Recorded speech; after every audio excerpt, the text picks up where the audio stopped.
Jumpa lagi dengan Cross Culture Institute Channel.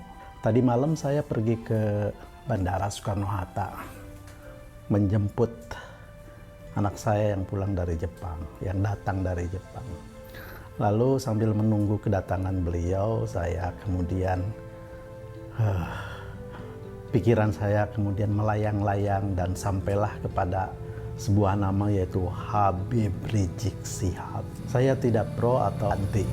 Ada dialektika dalam pikiran saya yang mempertanyakan kenapa pemerintah Saudi Arabia tidak mendeportasi Habib Rizik, siapapun dia, ya. Karena saya tidak paham sistem keimigrasian yang normal, lazim ada di berbagai negara. Ketika seseorang dinyatakan overstay karena limit waktunya sudah dilewati, ya itu ada macam-macam sanksi.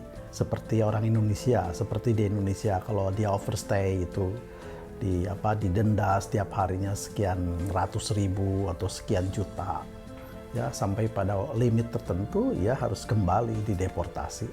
Pertanyaannya, Habib Rizik itu pernah dinyatakan overstay. Nah, kalau bayar denda sudah berapa tahun dia setelah overstay tinggal di Saudi Arabia, dia harus membayar denda hari per harinya. Saya kira nggak akan mampu lah. Yang kedua, kalau dia itu tidak membayar denda, ya maka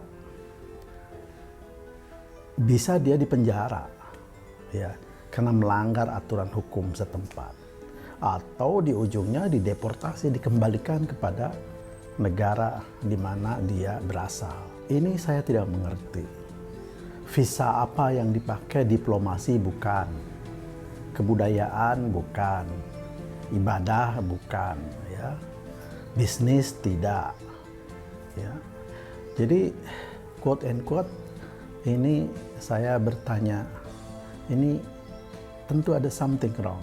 Nah, pertanyaannya yaitu kepada pemerintah Saudi Arabia, kenapa pemerintah Saudi Arabia tidak mau mendeportasi Habib Rizik Syihab? Padahal diketahui di dalam berbagai macam media dan opini umum di Indonesia nih, terutama yang benci kepada beliau, dia melarikan diri ke Saudi Arabia karena kasus hukum di sini, karena berbagai kasus hukum di sini.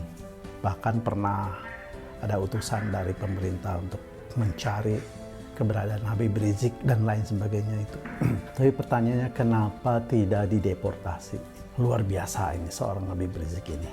Nah, sekarang tiba-tiba ada selentingan, ada isu yang hingar-bingar bahwa beliau akan kembali ke tanah air. Apakah dia benar-benar akan kembali ke tanah air, ke Indonesia, ya, dengan segala macam resiko dan lain sebagainya, dan pemerintah Indonesia juga membiarkan dia tinggal atau kembali ke Indonesia, wallahu alam bisawab.